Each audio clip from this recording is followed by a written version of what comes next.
Welcome to English Story Podcast.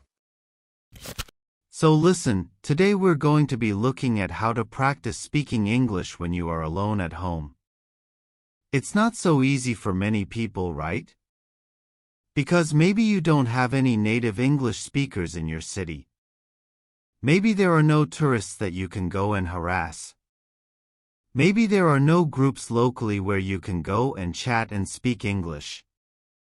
And maybe you're not ready to go on Skype and try to find some random English person to chat with someone you don't know. I mean, that can be quite hard, especially if you're a little bit shy like me. So what I want to do today is share with you lots of ideas about how you can practice speaking when you're on your own at home. Alone, right? Good. Now, if you do know me, you may be thinking, what's that strange orange block over there? That wasn't there before. True, and it's my meditating mat. Sometimes I sit and meditate. Sometimes, I don't sit on the wall, I'm just tidying at the moment, so I couldn't find a place to put it, so right now it's over there. Okay. The truth about speaking is that, yes, you can watch videos, you can watch films, you can listen to podcasts, all of that is great. But at some point, you need to start speaking. You can speak on your own, but also later, you'll need to start interacting and practicing speaking with people.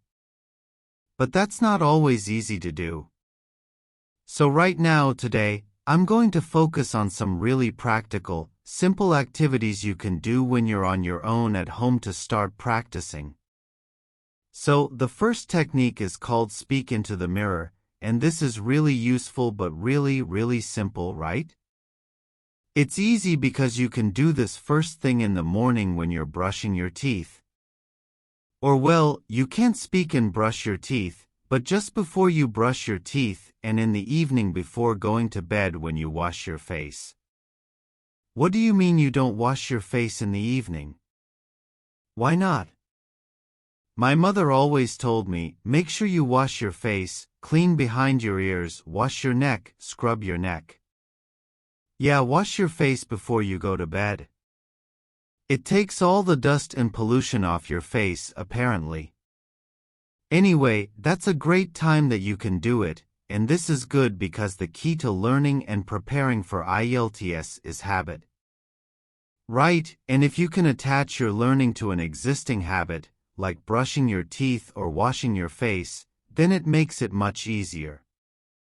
Now, I used to do this when I was learning Chinese. And in the morning, after brushing my teeth, I would just have a few sentences talking about what I'm going to do today in the future, right? Speaking Chinese, right? So today, I'm going to go to the park. I need to go to the supermarket.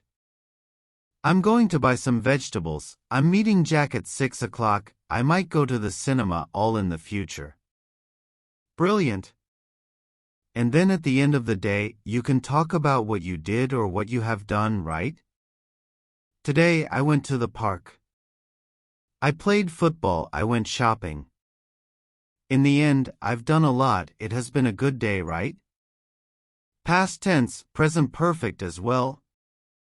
So you can see, it's actually great to practice different tenses. It's a bit like writing your diary at the end of the day, right? Which is also a great way to practice writing. But this is speaking in front of the mirror. It's nice, it's reflective learning in many ways. Okay, moving on. The next one I call collocation fun, right? Collocations are words that are often used together, right? Like we talk about heavy rain. In English, we don't say big rain.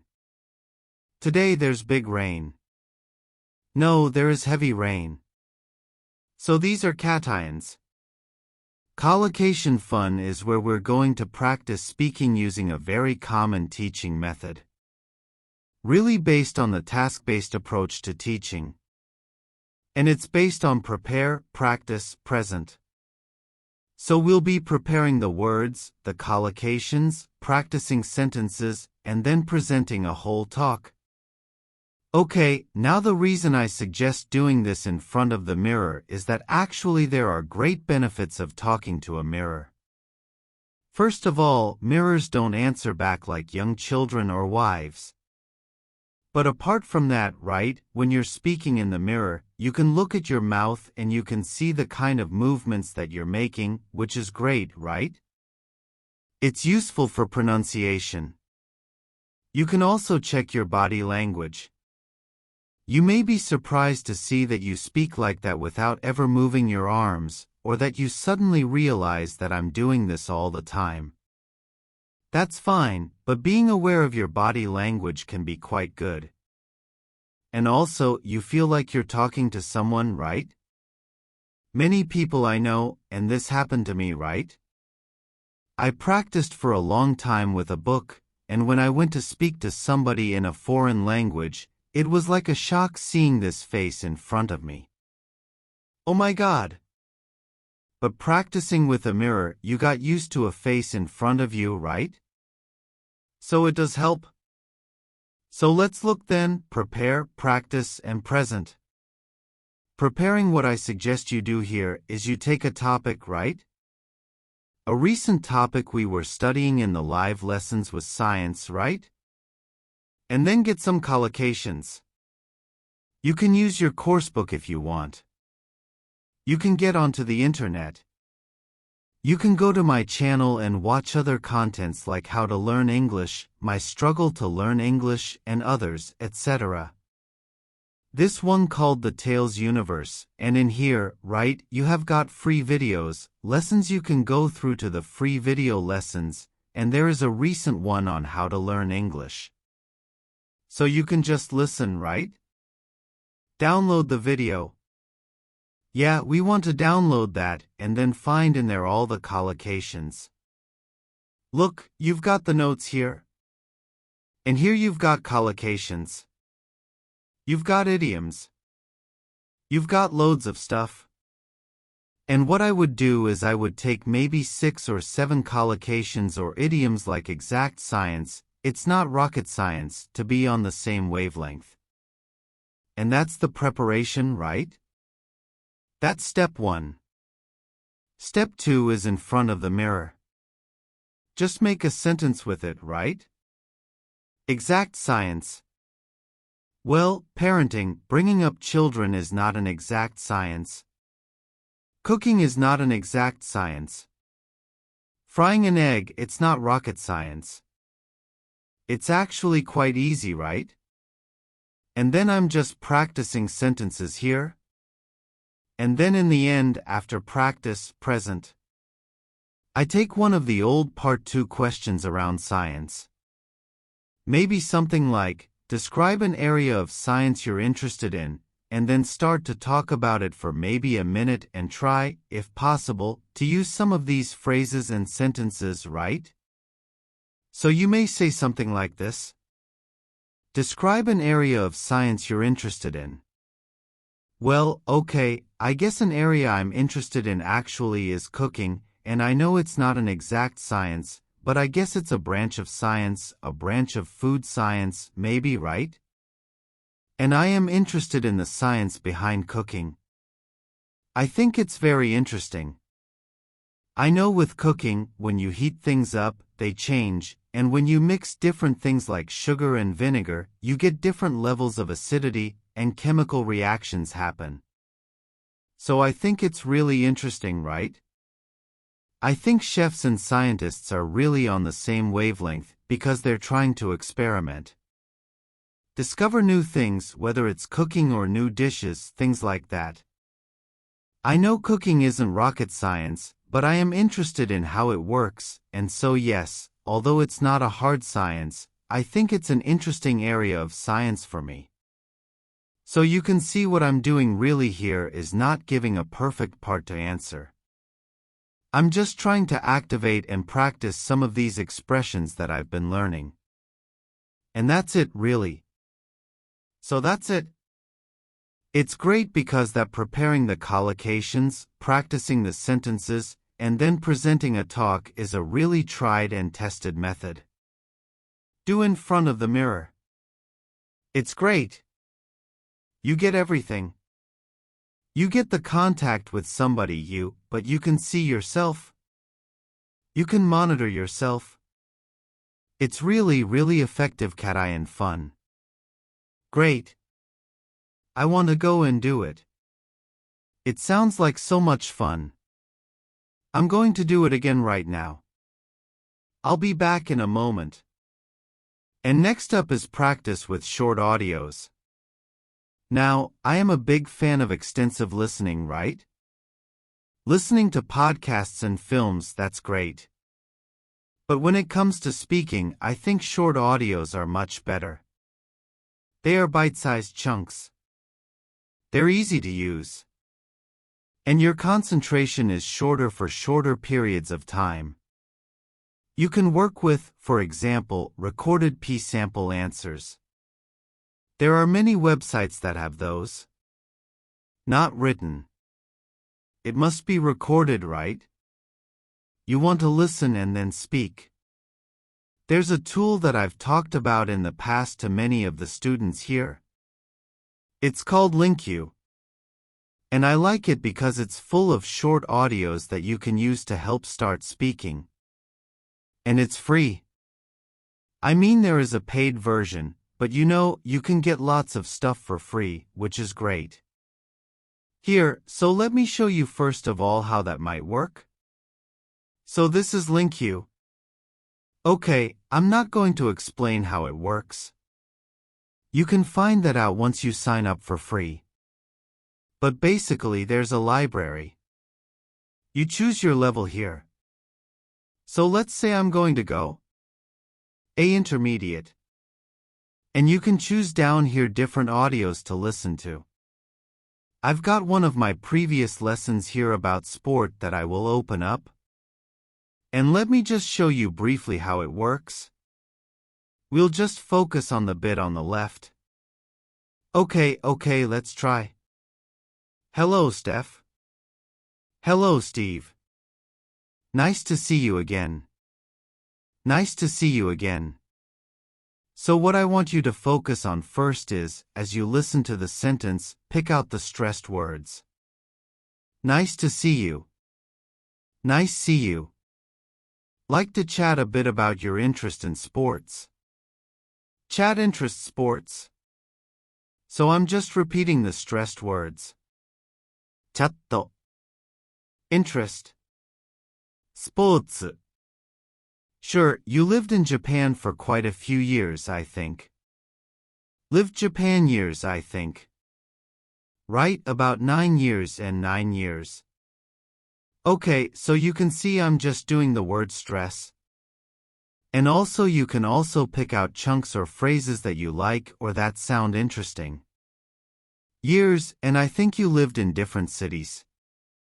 That's right, I lived in Sendai for 4 years, which is a little bit north of Tokyo. A little bit north, a little bit north. That's interesting, which is a little bit north. Right, not in the north, not located in the north. It's a little bit north of Tokyo for 4 years, and then 1 year down south in Shikoku. Down south, interesting, not in the south, down south. Okay, and did you play any sports when you were in Japan? A little bit, a little bit. I love that, a little bit. Played a little bit of soccer.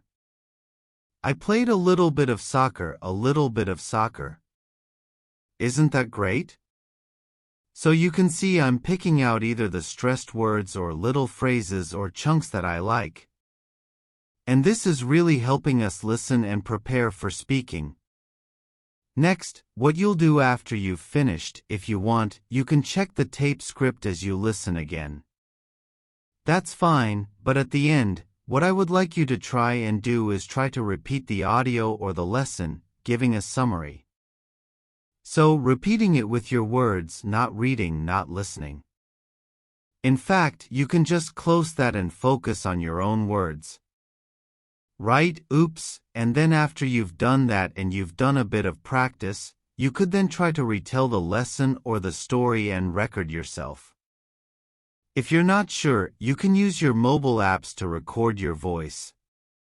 There's Vaquero, which is also a very simple online voice recorder.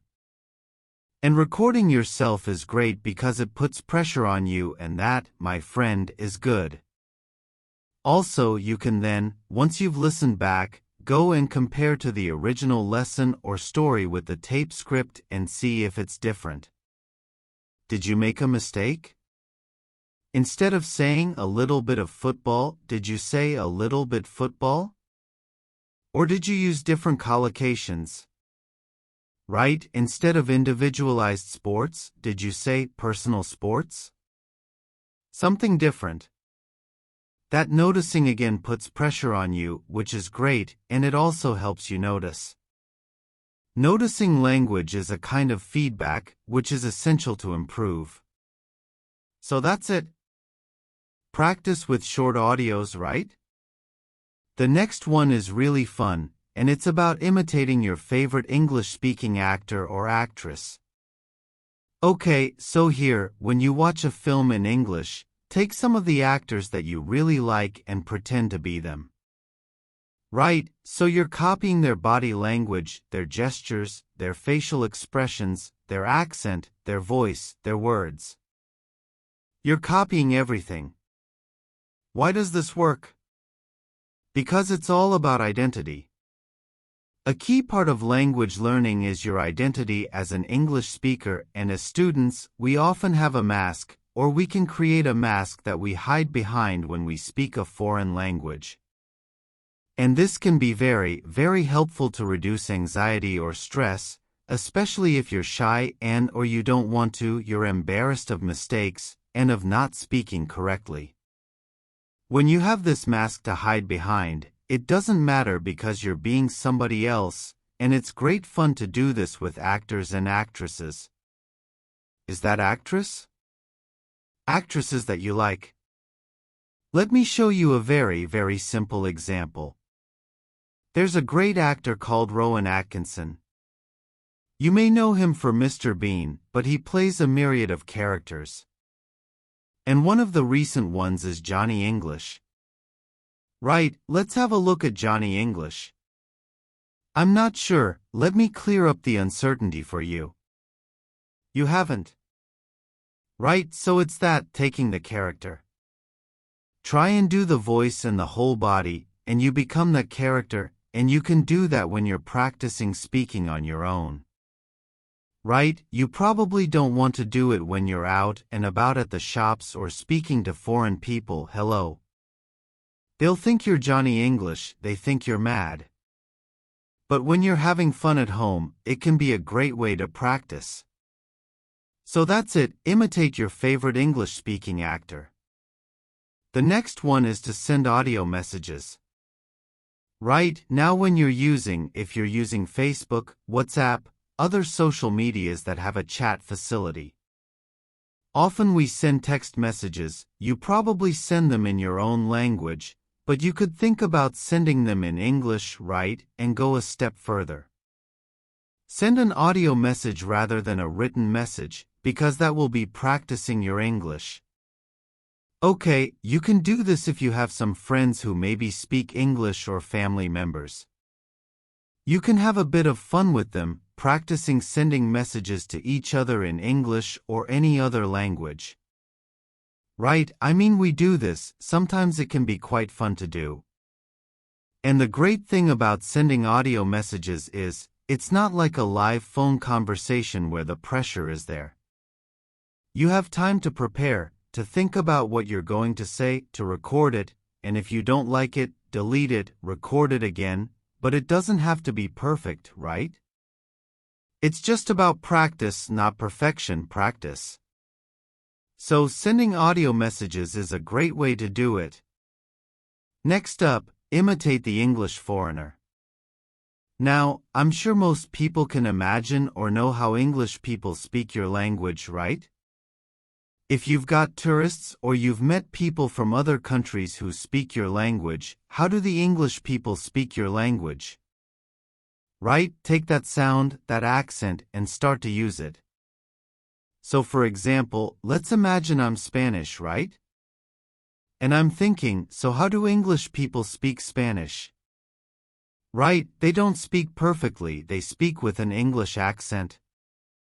Right, so the Spanish person would try and speak Spanish with the English accent, right? And then switch to English but keep that accent. Hello, how are you? I'm fine, thank you. Can you hear that? That the same pronunciation and accent is easy to switch, and suddenly my English sounds English, it sounds great, right? That's it, I'm doing an example with Spanish, but you could do it with any other language. Right, think how English people speak your language with that accent, and then switch to English, keeping that British accent or English accent or American accent. It really can be quite useful and fun to boot. Great, now the next idea is shadowing. Of course, a shadow. Right, if the sun is shining down on the floor behind you, you have a shape, the same as you, right? Daku. That's your shadow, the sun leaves a shadow, you leave a shadow, and to shadow someone is to follow somebody. So if I shadow you, it means I'm following you. Sometimes detectives will shadow suspicious people. Right, now in language, when we shadow somebody, it can be just to repeat them, but you're very close behind them. Right, remember, wherever you go, your shadow follows very closely. So here, the thing to do is to find a short audio and to listen for maybe a minute, and to repeat almost on top of the voice. But maybe a fraction of a second behind them, so you're just behind them, but you are really following them very, very closely. Do not wait for the sentence to finish and then repeat. This is different. This is being really close behind them, and it forces you to pick up on word stress and intonation. And if you focus on those two things, it really can help build up that speaking skill, word stress, and intonation. Let me kind of demonstrate. So we've taken from Culips a little audio. First of all, I recommend you listen into the minute completely, so you've got an idea of what it's about. And I've already done that because I'm well prepared. And then the second time you listen and shadow. Let me show you how close we are behind it. I'm going to use my phone so you can hear properly. So Jeremy, let's get into it. Talk about how to talk about pots, how to talk about movies and music, and the kind of artwork that enriches our lives. This topic was suggested to us by one of our listeners, and she sends us an email which I will read for everybody now. It says, okay, I think you get the idea, right? So it's different from wait, listen, and repeat. It's shadowing, following closely. At first, it's very hard, but the more you do it, the more you'll be noticing word stress, intonation, even accent. I noticed I was picking up a Canadian accent about it's all about, right? That is shadowing. Let's move on. So we've had shadowing, right? Now we're going to look at responding. What is responding? Well, put very, very simply, responding is, you hear a question, you get an idea, you give an answer, you respond. The biggest problem students have is that they practice, they take a question, they know the question, they've prepared it, and they practice giving answers. Right. What happens in the exam? Well, surprise, surprise, in part 3, you get strange questions you weren't ready for. What do you think of globalization? And what do you do? Well, first of all, have something to say about globalization, right? Make sure you've done a bit of research on the topics, get some ideas. If you don't know, you can always say, oh, I haven't thought about that, let me see, right? Use a time filler to gain time, let me see, right? Use a time filler to gain time. But the most important thing is that in your practice, as well as looking at these topics, right, you need to practice responding. Because in part 3 in the exam, the biggest problem students tell me is they don't have an idea. I didn't know what to say, I wasn't expecting that, I just couldn't get my ideas out and speak. So you need to practice responding where you hear a question, you've got no idea what it is, you get an idea quickly and you answer. Right, it's a bit of pressure. But as I mentioned before, a bit of pressure is good in your practice. Now you can do this if you have a speaking partner really effectively. Right, so what you do is one of you says, I'm going to bring into our next session 5 questions, and you don't know what they are, and the other person does the same. You come into your session, and you ask each other these surprise questions. And it's a shock at first, but it's like anything, it's like going down the gym, you just practice this, and you build up the skill. If you haven't got a speaking partner, you can do a bit of practice on my YouTube channel. Right, if you know my YouTube channel. Right, and then the next question, let me just play it for you, and you'll see, let's press shuffle, and it plays automatically. Do you like your hometown? Oh, that's a good question. Do I like my hometown? Yeah, I think my hometown, Manchester, which is up in the north of England, is a very attractive place. There's lots of restaurants and shops. It does attract quite a few tourists as well, and they often come in to see the industrial landscape or the football pitches. We have a famous football team called Manchester United and Manchester. Do tourists like to visit your hometown? Yeah, there are quite a lot of tourists who come to visit my hometown. So you see what's happening, right? It's just automatically asking me the next question, and I practice responding because I don't know what the questions are because it's shuffle random. So you can practice that. You can also make your own, right? Set up your own YouTube channel. Don't worry about people finding it. They rarely do. And you just put some questions up with a gap for the answer. And then shuffle. And Bob's your uncle. Fantastic. That's it. The next suggestion is describe what you are doing. And I know a lot of teachers suggest this as a way of thinking in English. Right. So when you're out and about, when you're out and about, maybe in the park and you're seeing different things, you describe what you see. Now I suggest you start with words, right? So there you are out and about in the park and you see, bicycle, person, path, trees, bag, woman, phone, and you're using words, right? And then, right? As you're walking around the park, you make collocations, little chunks of language, right? Riding a bike, a long path, a cluster of trees, the woman glued to her phone. Picnic, having a picnic, maybe, right? And then you go on to make sentences. Okay. This is a bit like that we mentioned earlier, the prepare, practice, present. So you're going from words to collocation to sentences, right? Oh, there's a man strolling in the park. There's a woman riding a bike. And also there are lots of trees. There's a woman glued to her phone and she looks like she's about to have a picnic. And you go on and on and on, right? Great. You can do it in any context. You can do it at home or when you're out at the shops, wherever. Now you may think, and you may say, yeah, but Ariel, you can't go around the streets talking to yourself. People think you're mad. Well, yes and no, right?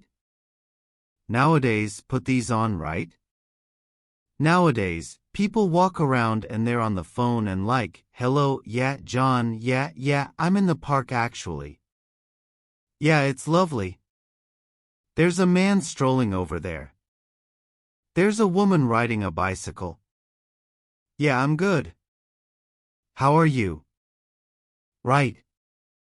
That's perfectly normal to be talking to yourself in the streets, right?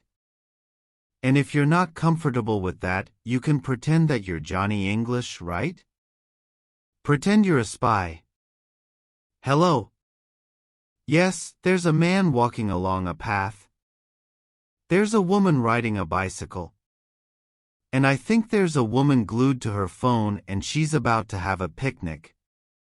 Call in the police. Get Johnny English. Pretend to be a spy. I don't know. It's very, very normal. But the key, speak out and go from words to collocation to sentences. Great practice. You can do it at home as well. I mean, I'm talking about getting some fresh air nowadays. That's not so easy, right?